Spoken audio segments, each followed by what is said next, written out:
mean, we look for expertise in the market and really that knack collaboration for asset management, which is key. Learning, I mean, that has been one of the most successful masterminds that has been very helpful to my wife and I. We're part of a mastermind group called Ace Operators, and look, it is immensely helpful, not only to what we bring to the fold now from a partnership syndication standpoint, but even in our own portfolio. Just thinking different now, but kind of how we operate these assets. What are some things we can do to kind of monetize to increase the net operating income? And that has been a game changer.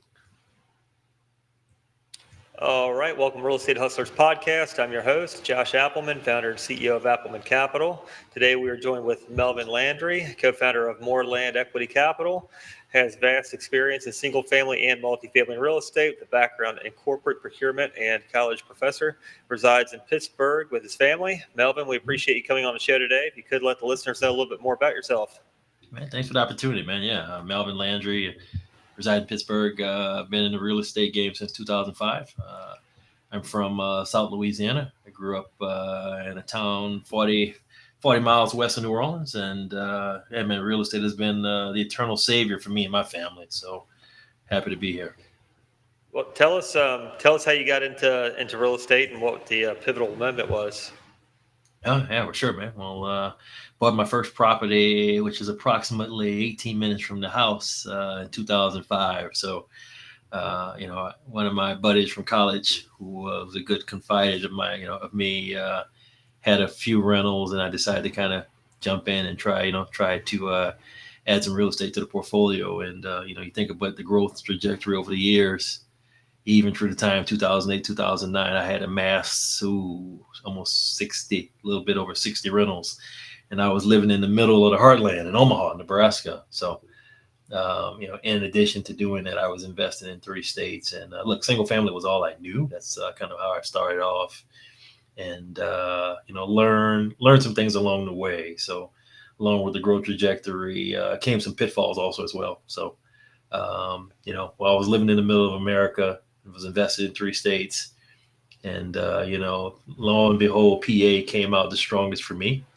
I got bit a little bit by the 2008, 2009 bug also as well. So for the properties I had in Indiana and in Arizona, I ended up short selling those at huge losses. So kind of stutter-stepped a little bit, but came out strong at the end of it. So continually stayed in the Western PA market, which is where I'm boots on the ground at even today. And look, man, it's worked out well. So, you fast forward 2012 through 2015, I'm cash flowing, I'm doing well, and things are going quite well. So decided to get into business, and now I'm married. Me and my spouse, we operate a restaurant that didn't quite go so well.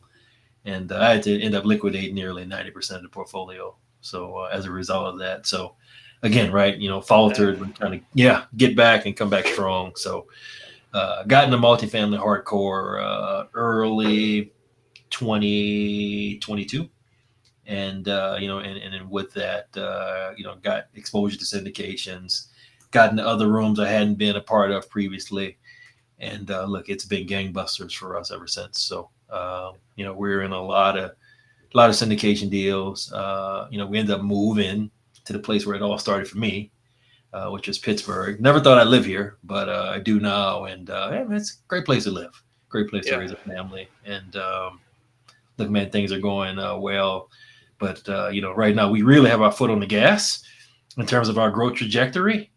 And really, like the old Buffett quote, right? Be greedy when others are fearful. There's a lot of fear in the market, and we entertain that. We're just buying up all we can. So yeah, it's a good problem to have. I like the experience that you have. The starting in single family and then scaling it to 60 rentals is that's nothing small. It's 60 single family houses. Your operation, because it's scattered sites. I mean, scattered sites, anything is operationally heavy. Yep. Maintaining the maintenance, just making sure that the grass is being maintained is in single sites is tough, because I mean not everyone likes the curb appeal, the tenant wise, and you've got to make sure that they're keeping their part. So hats off for sure. And then even the learning lessons along the way. It's survive another day. You have to do what you have to do to keep the show on the road. And in real estate is makes you extremely resilient if you leverage your real estate in the different capacities, and you can bounce back and be stronger and better and smarter than you were before. And now you're in multifamily. Your bio said 2,956 units passively invested in. That's massive. You think big, you get out there and you get it, and now you're on GP side too. So if you could tell us about the rooms that you got into, the learning lesson, and then how you exposed yourself to even being a part of that many deals, that many units. Yeah, so I mean, took a chance. I went to a seminar in early 2022, and the light bulb went off for me. In terms of scalability, kind of growing the wealth facet. I kind of felt I had a sizable level of experience in real estate, given what I went through, and I kind of felt it as a gateway to kind of get back to where I was, but accelerate faster. So you mentioned I am a professor, right? And law of economics, right? Anything you can do to scale, get economies of scale, the better you're off you'll be, and that's in anything, right? So the theory and the premise still holds true. So look, I was all in, kind of as I kind of got into that room, and then I grew my presence. Started participating heavy in more webinars, introducing myself to more people, participating in more conferences, and look, half the battle for me was alignment with my spouse. She said she understood that I had been successful in real estate, and thanks to real estate, kind of saved us from bankruptcy with our other faltering, and from a restaurant standpoint, what we're dealing with. So. She was aligned to the structure of what could be, and she saw the vision. And we internally in our own house, right? We really had to turn the tables a little bit, right? So my wife was working the job also as well. I'm saying, once we moved to Pittsburgh, so she actually stopped working and retired from corporate America for the second time in 2022, and she became the real estate professional in our family. Allow us to scale. Still allow me to, to be able to work. I still do a 9 to 5, but you can still do the 9 to 5, and you can still have your foot on the gas successfully and grow your real estate trajectory. And that's what we've been able to do. So, yeah, especially now you're a team of two essentially. So is she handling investor relations, or what does that look like? And my wife's a hardcore project manager, so investor relations on the larger syndications. She's a realtor in our household, and she has one client, which is myself. So, it works out quite well in terms of us being able to grow our trajectory, in our own local market, which we love, where we're boots on the ground, in addition to, being a part of other teams as well to kind of help scale. Yeah. So you all are most likely on calls weekly, going over projects on other syndication deals, GP team, making sure that the assets in alignment with the business plan and all the fun stuff in between. Yep. She's handling 90% of that. So with me, and we have a son too. So, got to still be, the daddy duties of coaching baseball, helping out, and the things of that nature as well. So, yeah. Where is predominantly your all's portfolio located? Is it Sunbelt states or Texas? So we have Texas, we have Kansas, as well as Ohio. Our core smaller real estate portfolio is primarily all where we're at, which is in the Pittsburgh MSA for the smaller stuff. Yep. What are y'all looking for with properties when you're underwriting? Yep. So one of the things we look for, particularly when we're looking at the larger properties, right? We're looking for the age of the property, right? Location matters, as well as population growth and job, and as well as the median household income.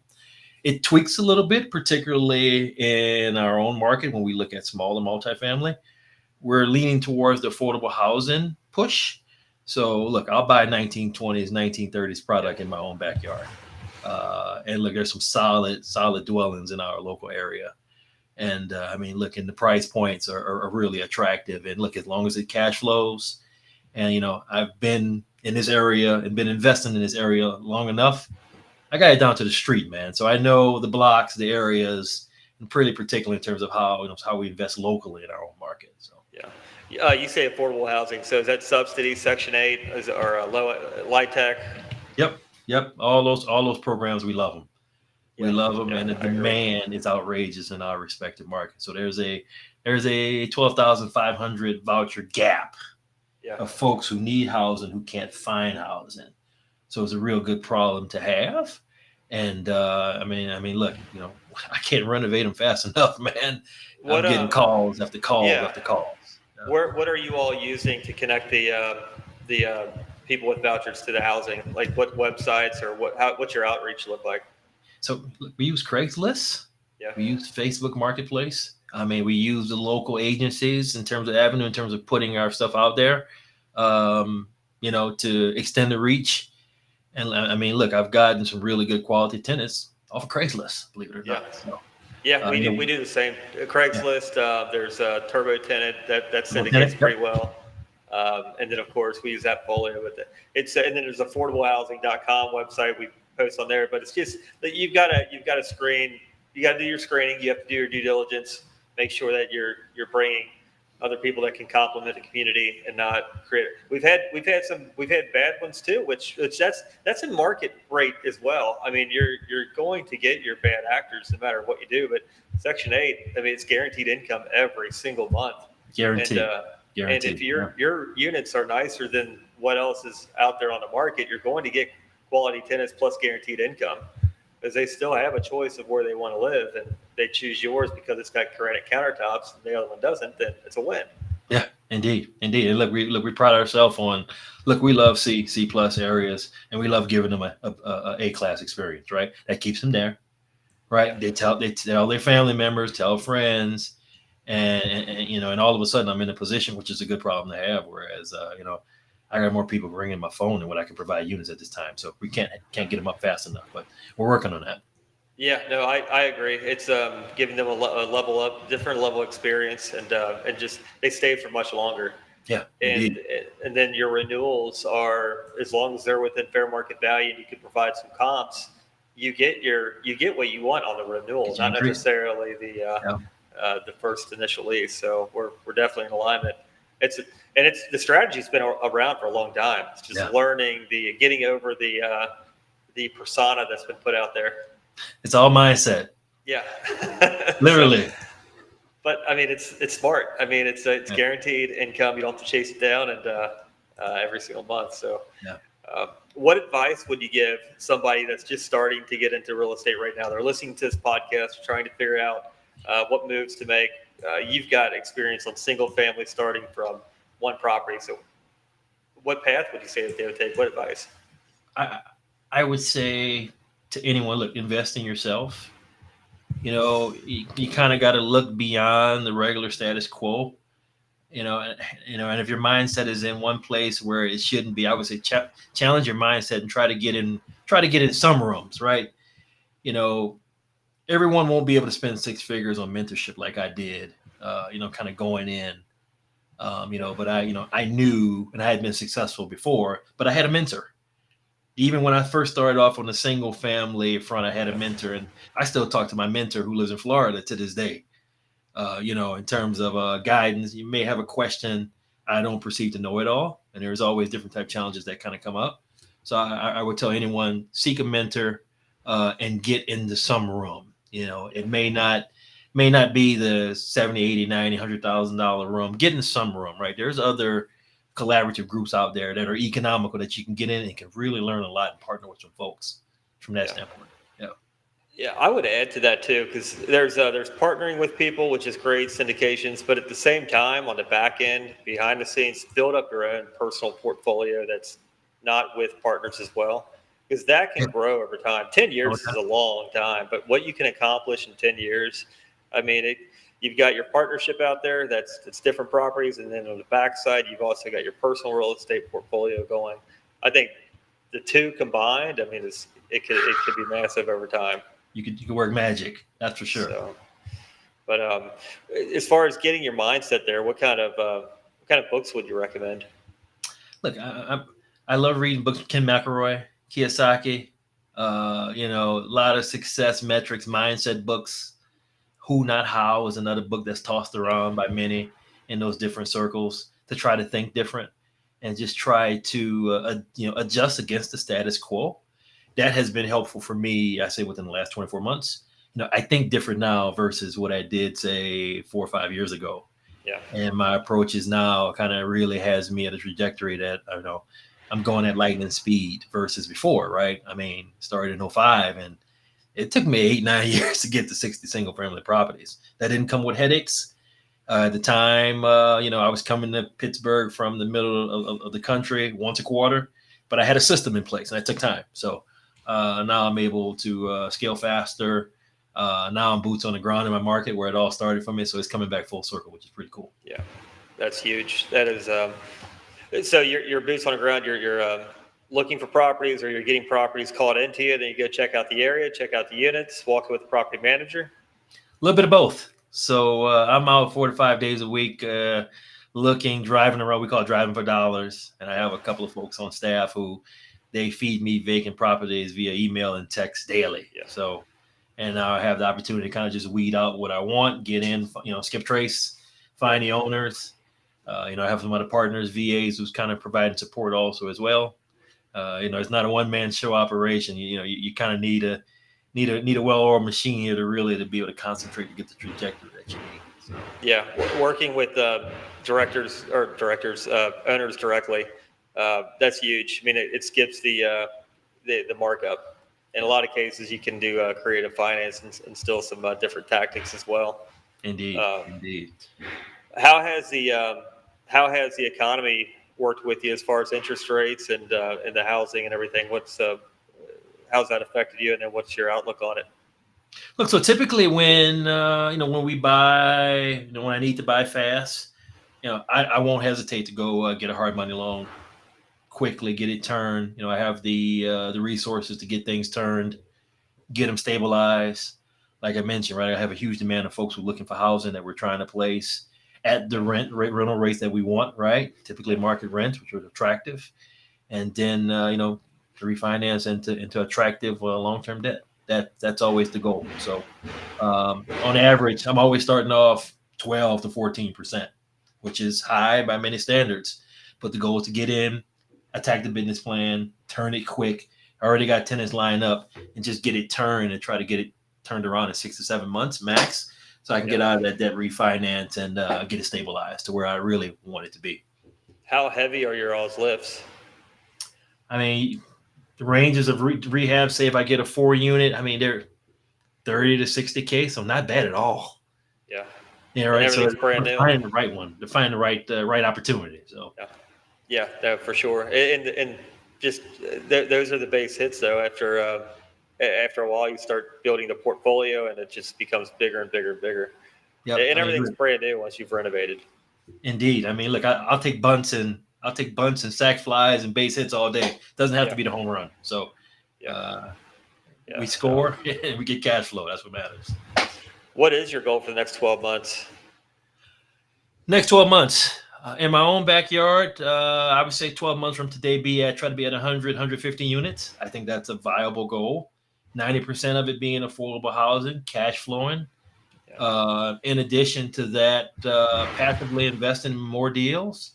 So we've really diversified the scope and the spectrum. So we're general partners in a mobile home park, self-storage, looking at other avenues of ways to get diversified.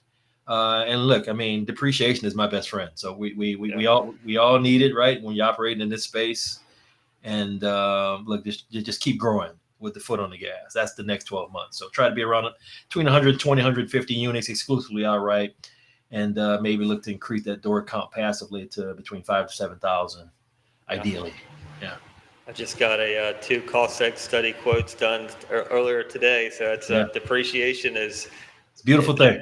Well, that's the magic money of it all. That's what you never even include that into your returns. But I mean, that's a part of the game. It's learning how to utilize different things that are available and make it work to your advantage. Very cool. What do you all look for general partners and other GP team members that you're going to partner on a project with? Yeah, so I mean, we look for expertise in the market and really that knack collaboration for asset management, which is key. Learning, I mean, that has been one of the most successful masterminds that has been very helpful to my wife and I. We're part of a mastermind group called Ace Operators, and look, it is immensely helpful not only to what we bring to the fold now from a partnership syndication standpoint, but even in our own portfolio. Just thinking different now, but kind of how we operate these assets. What are some things we can do to kind of monetize to increase the net operating income? And that has been a game changer for us. So Give us some examples of that. That's good. yeah. So I mean, you think about before, right? I had small and multifamily. I wasn't putting coin operated laundry in there.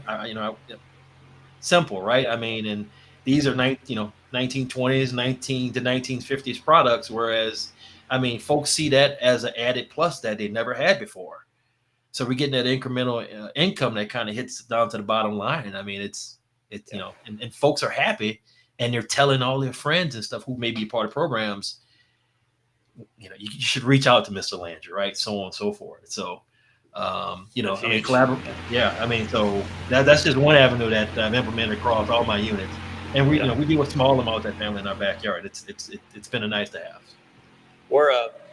We've got a potential. One of our properties has a flat roof on it. It's 4 stories flat roof, and we're working on possibly leasing out the roof to a cell phone tower company.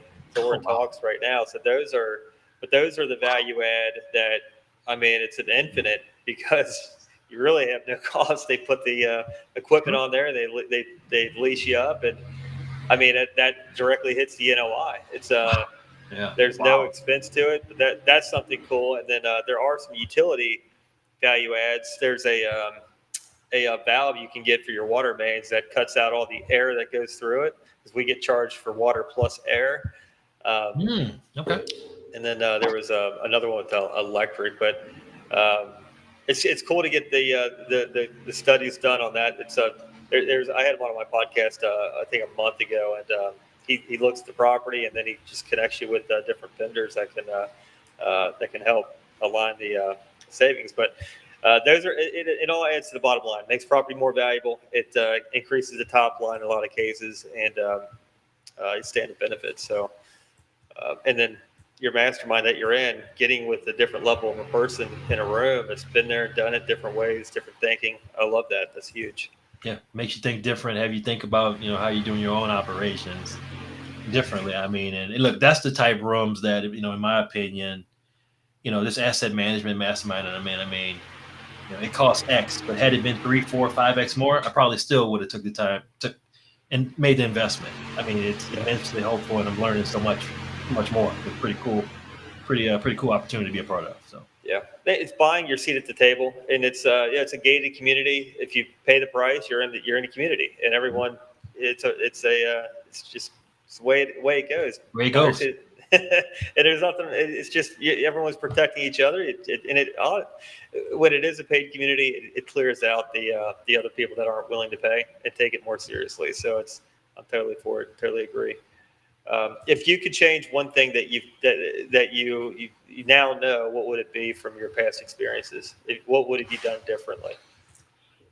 I would say in my journey in the multifamily, I really was gung ho on kind of getting into as many passive investments as I could have. Probably for me, maybe could have waited a little longer to determine who were the right partners. I mean, look, I'm in a bunch of passive investments, and look, not everything's peachy. There's been some capital calls along the way, and look, over time, you learn a lot about folks who you're partnering with, and you see how some folks operate under pressure. So that's a good learning experience. And now I kind of feel it's I really now understand, right, the vision in terms of when I'm going into a passive investment, right? Who are the performers, right?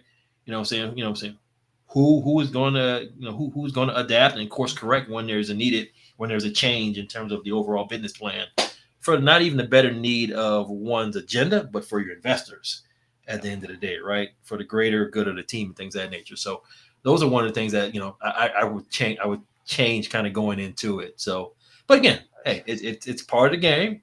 Yeah, it's part of learning, and it takes time. So yeah, it does. That's where wisdom kicks in. It's just the path you gotta go. Yeah, very indeed. cool. If somebody wants to reach out, learn more about yourself, possibly invest alongside with you, how can they reach you? hey, I can be found many different social channels. So my website is morelandequity.com. So that's MORELAND equity.com. You can also find me on Facebook, Melvin Landry, LinkedIn, Melvin Landry, and I have a YouTube channel also as well called Get Diversified. So my family's diversified, and we're diversified in our investments also as well. You can find me on YouTube as well. Awesome. Love it. Melvin, definitely appreciate your time today. Look forward to following you, and we will talk soon. Sounds good.